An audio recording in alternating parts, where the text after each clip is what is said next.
Avec moi sur ce plateau pour nous accompagner, Boudjema, gilet jaune. À ses côtés, Antonin Péchard, avocat au barreau de Paris. Merci à tous les deux d'être là en direct sur RT France, alors qu'on suit évidemment ces images en direct depuis quelques heures déjà. Boudjema, j'ai eu l'occasion de vous croiser tout à l'heure. Vous sembliez très en colère. Pourquoi ?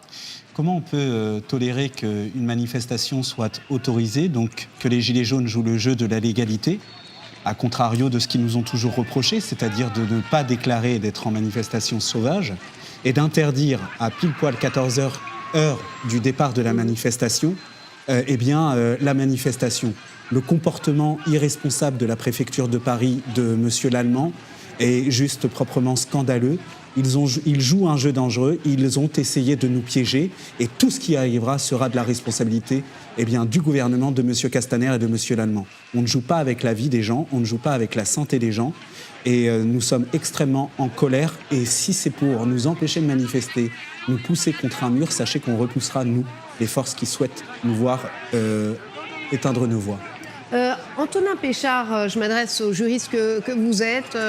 C'est un petit peu la confusion. Effectivement, le gilet jaune que vous avez à côté de vous était en colère qu'on puisse effectivement autoriser une manifestation et ensuite l'interdire. En termes de légalité, est-ce qu'on a le droit, comme ça, la préfecture a le droit finalement de changer d'avis au vu des tensions, oui ou non ?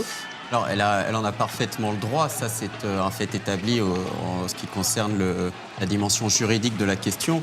Maintenant, puisqu'il s'agit d'une décision qui revient au préfet de police, qui est le seul, au moment de prendre cette décision, à faire l'analyse de la situation sur le terrain.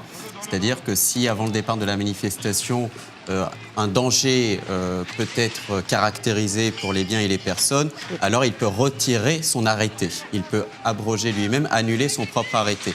La question derrière, c'est qu'est-ce que le juge administratif va pouvoir dire au fond, une fois qu'il sera saisi, s'il l'est, par les personnes qui ont demandé l'organisation de cette manifestation. Est-ce que le danger pour les personnes et pour les biens était suffisamment caractérisé pour interdire l'exercice d'une liberté qui reste une liberté fondamentale ? Maintenant, d'un point de vue politique, le discours de M. Boudjema est parfaitement audible, puisqu'on a une manifestation qui est autorisée sur un lieu où l'on sait que dans la matinée, probablement des personnes qui veulent en découdre, puisque pas entendues par le gouvernement depuis un an, vont se déplacer. Alors, on laisse du mobilier urbain. Vous voyez les images là en direct. C'est fait exprès, puisque les précédents montrent que la mairie de Paris, le préfet de police, fait retirer ce mobilier urbain quand il y a des manifestations de ce type. Alors on va aller voir ce qui se passe sur le terrain au plus près avec notre reporter David Khalifa qui est place d'Italie. On me dit à l'instant que le micro de notre reporter ne fonctionne pas. On le retrouvera un petit peu plus tard. Boudjema, quand vous voyez ces images de violence de part et d'autre, on voit quand même des manifestants qui lancent des projectiles, effectivement, les forces de l'ordre qui répliquent avec des gaz lacrymogènes, il y a du mobilier qui vole. Ça vous inspire quoi ? Est-ce que vous êtes un petit peu aussi désolé que peut-être ces images donnent une tonalité un petit peu compliquée parfois à ce mouvement et incomprise par une certaine partie de l'opinion 70% de la population française soutiennent encore le mouvement des Gilets jaunes et le trouvent justifié. C'est-à-dire que malgré toutes les campagnes de dénigrement, malgré les violences avérées, le sentiment général de la population, c'est que la politique d'Emmanuel Macron nous mène dans un mur, que la politique d'Emmanuel Macron ne sert que les puissants, que la politique d'Emmanuel Macron, en réalité, ne fait qu'aggraver la situation, alors qu'on aurait dû avoir un gouvernement qui apaise, qui appelle à une concorde sociale, à une concorde civile. Et or, ce n'est absolument pas le cas, et ce depuis un an. Ça fait un an que nous sommes dans la rue, tous les samedis. Nous manifestons en dépit des violences répétées des forces de l'ordre. Moi, je ne vais pas accabler mes camarades qui sont aujourd'hui... C'était encore une fois une question... Oui, mais moi, je ne vais pas les accabler. Et à un moment donné, cette violence-là, celle que l'on voit aujourd'hui, elle est le fruit de l'absence de réponse politique du gouvernement. Ils en sont les responsables. Et effectivement, c'est bien d'agiter un chiffon rouge. Mais à force de vouloir jouer avec le feu, et dans la dynamique du mouvement social depuis un an, et avec la perspective de la grève générale du 5, où il y a une convergence nationale de toutes les colères, M. Macron devrait extrêmement faire attention parce qu'il va non plus se retrouver avec des manifestations spontanées, radicales, tous les samedis, mais avec une grève générale et une insurrection populaire en France. Et c'est ce qui va se produire. Pourquoi ? Parce qu'on a un gouvernement et une politique complètement hors sol, coupés des réalités. Et voilà, on vient d'entendre le préfet de Paris, Didier Lallement, qui a donné une conférence de presse à l'instant. Donc, Boudjema, je vous voyais bondir aux propos du préfet qui, effectivement, voilà, il parlait des gens qui sont venus dans l'intention de casser, qui seraient interpellés. Votre réaction ? Alors, je vous dis, ça se bouscule complètement dans ma tête, en fait, là, à l'heure actuelle, puisque déjà, j'aimerais souligner à monsieur Lallement qu'il n'y a pas une autre espèce que le genre humain sur place, à Place d'Italie. Ce sont des êtres humains, d'accord ? Donc, ce n'est pas une espèce à part de l'humanité, donc il cesse de nous déshumaniser. La deuxième chose, c'est qu'il y a une manifestation, un dépôt d'autorisation pour manifester. À partir du moment où le dispositif qui a empêché les gens de pouvoir manifester a été mis en place, avec évidemment du matériel de chantier, des pavés, etc., exprès justement pour faire monter la mayonnaise. En gros, ce que je comprends de la déclaration de monsieur Lallement, c'est qu'il n'avait absolument pas, d'une part, l'intention de nous laisser manifester, et que deuxièmement, ils ont créé un piège artificiel pour éviter de laisser la possibilité aux gens de s'exprimer politiquement aujourd'hui. C'est un piège. Et la responsabilité, encore une fois, de M. Lallement est gravissime, puisqu'en plus, ils sont nassés, ils sont gazés, ils vont être interpellés, il va y avoir des poursuites. Comment vouloir tuer un mouvement ? Comment vouloir détruire une aspiration, détruire ne serait-ce que le fait d'avoir le droit de manifester aujourd'hui dans ce pays ? Donc, effectivement, il y a une dérive clairement autoritaire de la part de ce gouvernement.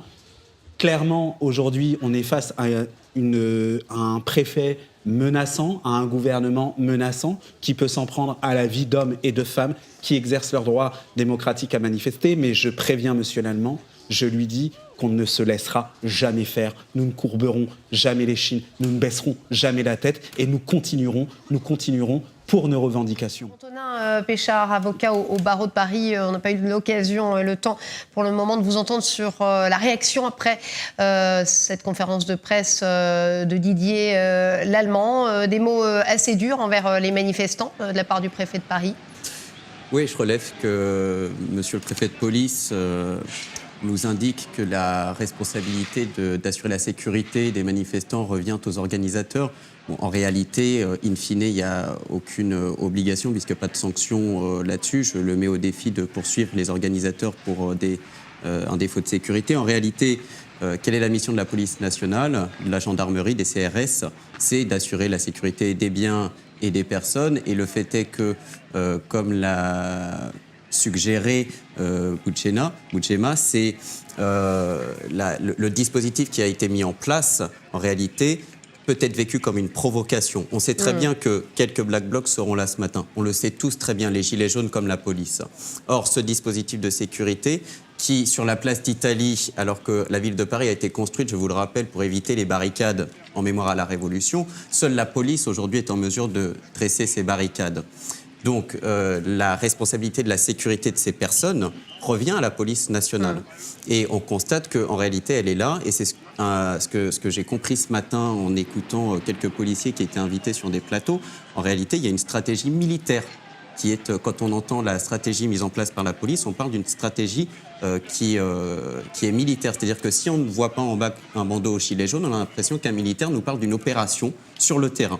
C'est absolument scandaleux puisqu'on a les forces de la paix, encore une fois, ce sont des gardiens de la paix à la base, qui sont là pour faire monter la sauce et, in fine, permettre d'interpeller des centaines, voire des milliers de personnes qui vont être écrasées par la machine judiciaire.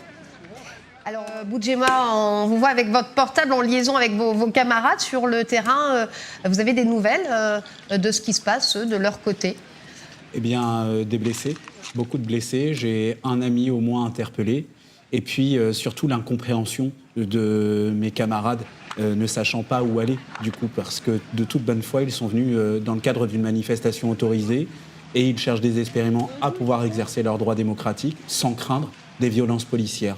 Du coup, je pense qu'on est en train de basculer dans quelque chose d'un peu nouveau, une sorte de régime d'exception où eh bien, la préfecture peut décider à un moment donné de la démocratie, du jeu de la démocratie, peut décider de, eh bien, on interdit ou on n'interdit pas, en dépit du fait que les gens sont de bonne foi et décident de.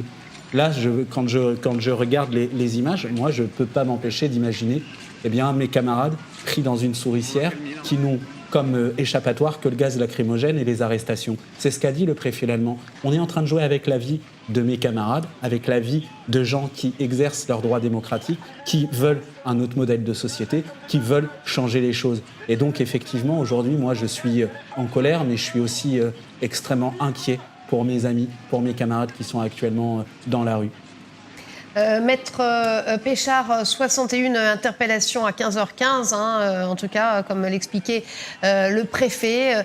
La plupart de ces interpellés, il va se passer quoi pour eux? Finalement, on les interpelle et on les relâche la plupart du temps? Alors très probablement, compte tenu de la situation et des éléments qui vont être versés dans les dossiers, puisque la place d'Italie est une place qui est sertie de caméras de sécurité. On va se retrouver dans une situation où probablement demain ou lundi au tribunal de Paris, de nombreuses comparutions immédiates concerneront les Gilets jaunes. C'est une situation qui est assez exceptionnelle. Et c'est une manière de juger les gens qui est extrêmement expéditive. Moi, je relève une chose dans le discours aussi de M. Lallemand, c'est qu'il nous indique que les organisateurs et les manifestants... Mais pardonnez-moi, sur quel fondement juridique on les poursuit, ces gens en comparution immédiate? C'est ça qui est intéressant. Alors, c'est assez intéressant. En fait, il y aura un certain nombre de chefs d'accusation. C'est quoi les chefs d'accusation? On va certainement retrouver destruction de biens publics, destruction de biens privés également. Et comment on peut le prouver? Alors, on utilise les caméras de vidéosurveillance, c'est ça? Vidéosurveillance, les vidéos qui vont circuler sur Internet également, si on peut identifier les personnes. Maintenant, le préfet allemand disait aussi que les manifestants manquaient de courage parce qu'ils étaient cagoulés. Moi, je lui retourne aussi le compliment, puisque jusqu'à aujourd'hui, le numéro RIO qui est censé porter la police n'est jamais réellement porté, n'est jamais donné aux personnes qui le demandent lorsqu'elles sont interpellées. Expliquez-nous pour les téléspectateurs qui n'auraient pas suivi, avant de retrouver Oumona Hamoud dans quelques instants, place d'Italie, c'est quoi le numéro RIO? Le numéro RIO, c'est un dispositif assez récent qui permet d'identifier des policiers sans qu'ils aient à donner leur identité réelle pour protéger aussi, ce qui peut se comprendre, leur sécurité. Mais jamais jusqu'à maintenant, on a eu un numéro RIO qui a été donné dans une procédure. On parlait avec vous, Maître Péchard, des chefs d'accusation, des qualifications, puisque vous nous parliez de ces interpellés. On le rappelle, le préfet allemand a donné le chiffre, 61 interpellations à 15h15 de Gilets jaunes. Je vous posais la question de savoir qu'est-ce qu'il allait advenir de ces personnes. Vous me parliez de comparution immédiate. Quel chef d'accusation, par exemple, de venir cacher une manifestation, le visage dissimulé, est-ce que ça constitue une infraction juridique? Oui, tout à fait. Ça peut aussi permettre, à défaut de pouvoir poursuivre des personnes pour des raisons de destruction, ça peut permettre aussi de pouvoir renvoyer ces personnes devant le tribunal correctionnel. Et le tribunal correctionnel, en fonction du nombre de chefs d'accusation qu'il aura, pourra en retenir 1, 2, 3. En tout cas, à partir d'une, il pourra entrer en voie de condamnation. Et pourquoi n'a-t-on pas le droit d'arriver avec le visage dissimulé à une manifestation? Alors simplement pour assurer la sécurité, éviter juste... Parce que la dissimulation du visage est une manière pour les personnes délinquantes d'éviter d'être reconnues. Donc c'est quelque chose qui peut s'entendre en fait dans une manifestation, puisqu'on vient dans une manifestation pour revendiquer des droits. Donc on doit assumer cette revendication, ce que font la plupart des Gilets jaunes a priori. Mais à partir du moment où on se retrouve dans une situation où l'on sait qu'on risque d'être poursuivi pour tout et n'importe quoi, qu'on se retrouve dans une situation où on va être en confrontation avec des personnes qui sont censées nous protéger, je pense aussi que d'un point de vue moral et pas juridique, c'est quelque chose qu'on pourrait comprendre. Boudjema, on va revenir sur les faits pour essayer de comprendre, pour les téléspectateurs qui pourraient nous rejoindre en direct sur RT France. On le voit sur ces images, beaucoup de tensions, place d'Italie, où il y avait donc une manifestation déclarée et autorisée qui finalement a été interdite. Alors le motif du préfet, effectivement, ce sont les destructions de mobilier, selon lui, les casseurs présents. Qu'est-ce que vous répondez, vous, au préfet ? Alors, pour l'anecdote, et je pense qu'on ne m'en voudra pas, des responsables des Gilets jaunes m'ont demandé de co-signer la manifestation. La déclaration de manifestation, j'ai refusé, en disant que c'était du suicide. Et que je pressentais ce qui se produit actuellement, c'est-à-dire que ça allait être un piège. Parce que dans l'ADN du mouvement des Gilets jaunes, justement, c'est l'horizontalité, et donc absolument pas quelque chose d'organisé comme cela. Ce que ça m'évoque, là, ce qui est en train de se passer, c'est la santé des personnes. Outre le fait qu'on va les interpeller, qu'ils vont se retrouver avec des procédures judiciaires, avec certainement des amendes ou probablement de la prison, etc. C'est la santé des personnes. Il y a un scientifique qui est en train de faire des études sur les effets du gaz lacrymogène sur les personnes. Qu'est-ce qui est en train de se passer là ? Qu'est-ce qu'ils inhalent ? Qu'est-ce que même la police inhale aujourd'hui ? Cette personne, elle a été mise 3 fois en garde à vue, sans lien évidemment avec ses activités. Mais il faut comprendre qu'il y a certainement dans ce type de produits des produits extrêmement toxiques, de type cyanure, etc. Et donc, pendant des heures, on encercle des gens tels des souris de labo, parce que pour moi c'est ça, des souris de labo, on va leur montrer c'est quoi la vie, en gros, on va en faire des exemples, et en plus, on les gaze, et on sait de toute manière que tout est nassé, et qu'il n'y a aucun échappatoire. En fait, c'est une prison à ciel ouvert, en réalité, et c'est des petits pantins avec lesquels on s'amuse, on joue. Donc j'ai conseillé évidemment à tous mes amis de quitter en urgence la place de l'Italie. Effectivement, place d'Italie, où il y a, on le voit sur ces images en direct sur RT France, des affrontements entre les forces de l'ordre et les manifestants. Boudjema, discours déterminé, comme vous tout à l'heure sur ce plateau. J'en profite pour rebondir. Ce gilet jaune parlait justement des revendications, parce que c'est intéressant aussi. On est là surtout, principalement, pour parler des revendications. Aujourd'hui, quelles sont-elles, alors qu'on rappelle, Emmanuel Macron a pris des mesures, 17 milliards d'euros de mesures d'urgence, pas suffisant pour vous ?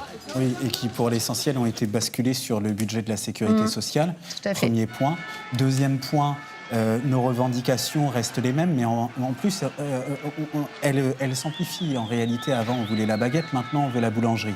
Les riches n'ont jamais été aussi riches, les actionnaires du CAC 40 s'en mettent toujours plus dans les poches, et on fait la loi sur les chômeurs, les hôpitaux sont en train de craquer, les pompiers et leur retraite est menacée, les forces de l'ordre se suicident, l'école est ravagée, etc. Donc on a un petit peu cette idée d'agglomération des colères qui va trouver son apogée le 5 décembre et, comme je le disais précédemment, partir sur une grève générale. Nos revendications, elles sont simples, cessons de faire des cadeaux aux plus riches d'entre nous. Pacte de responsabilité, CICE, flat tax, exit tax, et puis suppression de l'ISF, etc. Tout ça, ça a été uniquement en faveur des entreprises du CAC 40 et des plus puissants. Et puis derrière, ce qui a été dégueulasse, c'est qu'effectivement, le gouvernement a allumé des contre-feux en essayant de diviser le peuple sur des questions d'immigration, sur des questions de voile ou pas voile, etc. Donc effectivement, ils allument des contre-feux, mais pour éteindre le grand brasier qui s'annonce le 5 décembre. Donc je dis à tous mes camarades, à tous mes copains, à tous ceux qui sont en colère, ne baissez pas les yeux, n'ayez pas peur. Le 5 décembre, nous serons massivement en grève, en soutien les chômeurs, les précaires, les étudiants. Il y en a un qui s'est immolé dans l'histoire. Dans l'histoire, c'est pas anodin qu'on s'immole devant une institution. C'est arrivé en Yougoslavie, c'est arrivé avec la révolution du jasmin. C'est d'ailleurs comme ça qu'elle est partie, en Tunisie, etc. Donc, on n'est pas dans une situation ordinaire. La situation est extraordinaire et elle appelle autre chose que la répression. Effectivement, on a le sentiment, c'est toujours avec beaucoup de prudence qu'il faut s'exprimer quand on est face à des images comme ça, mais que la stratégie du préfet l'allemand d'étouffer un petit peu les manifestations fonctionne. Aujourd'hui, place de la Bastille, on le voit, ça semble faire un flop, comme nous l'expliquait Nadège Abderrazak. Place d'Italie, c'était autorisé, c'est maintenant interdit. Est-ce qu'on peut parler ici d'une stratégie de la préfecture, Maître Péchard, selon vous ? Ben, ça fait une année que ces manifestations ont lieu. Elles sont un caractère très original par rapport à ce qu'il a pu exister par le passé dans le cadre de l'organisation de manifestations. Et au bout d'un an, oui, la police est organisée et a une stratégie dédiée aux manifestations des Gilets jaunes. C'est ce qui est en train de se dévoiler par la police chaque jour. Je crois que vous voyez là des images de personnes qui, oui, absolument. J'allais vous inviter à les commenter. On est dans la légalité absolue. Je m'adresse à l'avocat que vous êtes, mettre à genoux des personnes, les menotter dans le dos. Est-ce que ces actions justifient cette situation d'aller menotter des gens, de les mettre à genoux dans la rue? C'est une question. Dans le cadre d'une interpellation, les policiers ont l'obligation de mettre l'environnement en sécurité et de s'assurer que les personnes qu'elles ont interpellées ne puissent pas prendre la fuite et n'aient pas sur eux des objets qui puissent être dangereux. Mais ça, c'est en fonction de la gravité de l'infraction constatée et c'est en fonction des circonstances. Le fait est que vous voyez sans doute une dizaine, une vingtaine de CRS qui encadre 5 ou 6 personnes. Moi, à mon sens, si ce dossier devait se présenter devant un tribunal, on devrait sortir ces images et démontrer que l'interpellation pourrait faire l'objet d'une nullité de procédure, puisque cette interpellation se déroule dans des conditions qui sont vraisemblablement illégales. Parce qu'effectivement, à genoux, avec des menottes, est-ce qu'on est obligé, Boudjema, on imagine que je me vois bouillir en voyant ces images. C'est vrai que ce sont des images qui ne sont pas anodines, de ces manifestants à genoux et menottés dans le dos. Au-delà de ça, si vous regardez vraiment les images et de manière attentive, qu'est-ce que vous apercevez de quoi ? Vous apercevez en réalité que c'est absolument pas ceux qu'ils sont censés viser qui sont atteints. Là, vous aviez une vieille femme, un vieil homme, 2-3 étudiants, pas de masque, pas de cagoule, etc. Donc, en fait, c'est une expédition punitive, ni plus ni moins. C'est de faire peur, c'est de casser le mouvement. C'est ça leur objectif. Parce que les vrais acteurs des dégradations, ils sont déjà partis, en réalité. Ils sont déjà partis parce que ce sont des gens qui sont équipés, qui connaissent les stratégies, qui savent se fondre dans la foule, qui se déshabillent, etc. Donc, en réalité, là, c'est de la gesticulation et c'est prendre des gens pour des imbéciles. Donc, effectivement, à quel but ? Eh bien, de casser le mouvement, c'est une de le casser, de faire peur, d'empêcher les gens de manifester, de miner les gens au plus profond de leurs êtres, de les humilier. Comment on peut laisser... On se croirait au Chili, on se croirait en Bolivie. On se croirait dans des pays... C'est vrai qu'au Chili, il y a eu une trentaine de morts. Bon, on ne souhaite pas ça, et nous, on a eu en 5 France. mains arrachées, on a eu 26 éborgnés, on a eu 2 morts, on a eu 11 morts sur les ronds-points, on a eu 10 000 interpellations, on a eu 3 000 condamnations à de la prison ferme et on a eu 5 000 condamnations à des amendes. Sur un an, ça fait quand même un très, très lourd bilan pour M. Castaner. Donc, effectivement... Quand je vois ça, pourquoi ils ne vont pas au contact là ? C'est qui ces gens-là, du coup ? Comment on autorise les forces on voit à la télé là, les bouteilles, les trucs renversés, etc. Pourquoi ils ne les mettent pas à genoux, ceux-là ? Tout à l'heure, on a vu des gens... On constate qu'il y a 2 poids, 2 mesures, puisque beaucoup de Gilets jaunes vont dénoncer des violences policières sur les chiffres qu'on a par rapport aux enquêtes de l'IGPN, des mises en examen et de celles qui vont aller vers une condamnation, on n'en a que très peu et que les plus spectaculaires.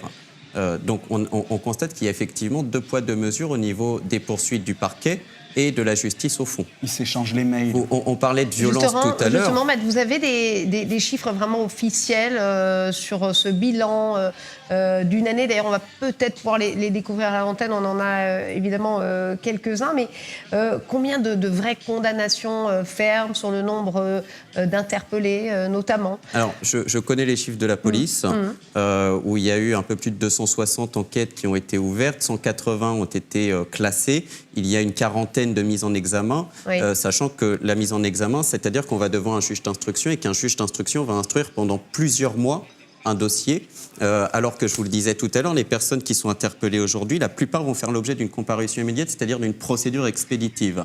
La mise en examen, à mon sens, je continue d'avoir confiance dans l'institution judiciaire, mais les juges d'instruction vont tellement instruire le dossier qu'on va trouver les moyens de disculper les policiers. C'est selon moi une évidence.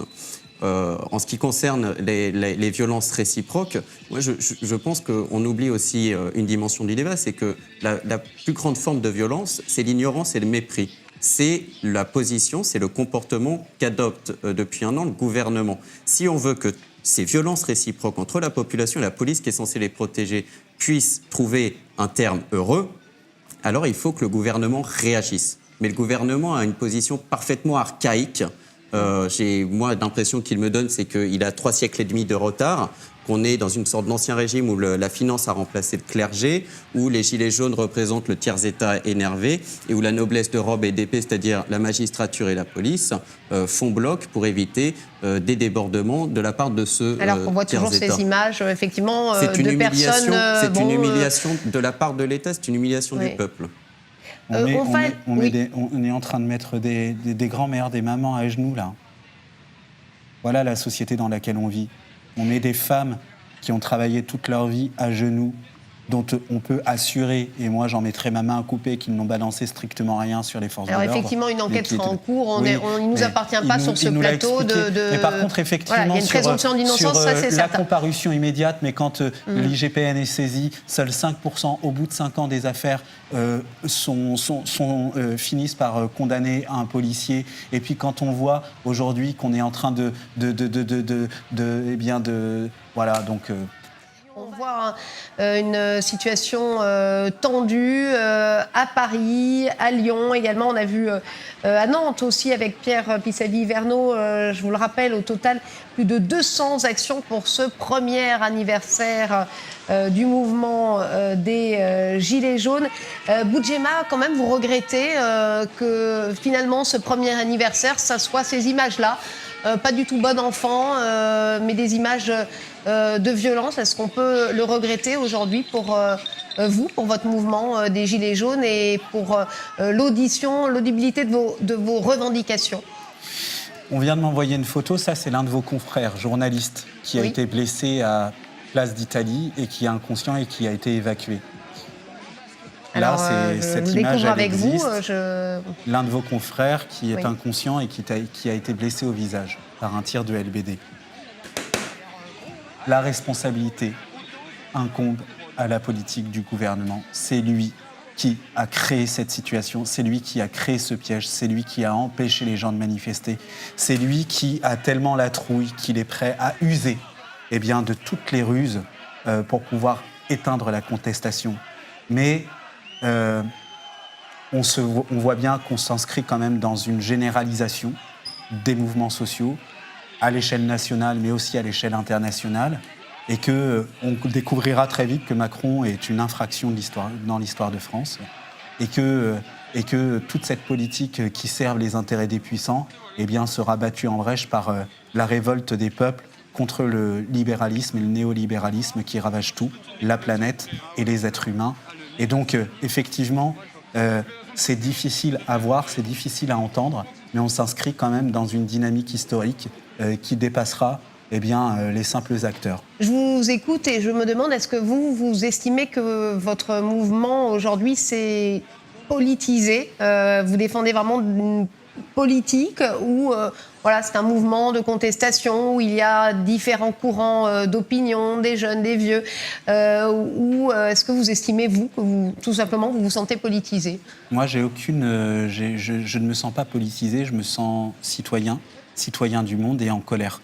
J'appartiens à aucun parti, j'ai aucune étiquette, mais simplement j'ai autant de points communs qu'un Bolivien aujourd'hui, qu'un Chilien, qu'un Libanais, qu'un Irakien qui manifeste contre la vie chère, contre le fait qu'on ne puisse plus vivre décemment de notre travail. Donc c'est uniquement ça qui me pousse à agir depuis plus d'1 an et aussi de me dire comment on va faire pour que les générations futures puissent vivre sur une planète ravagée par une économie dévastatrice, en fait. C'est tout.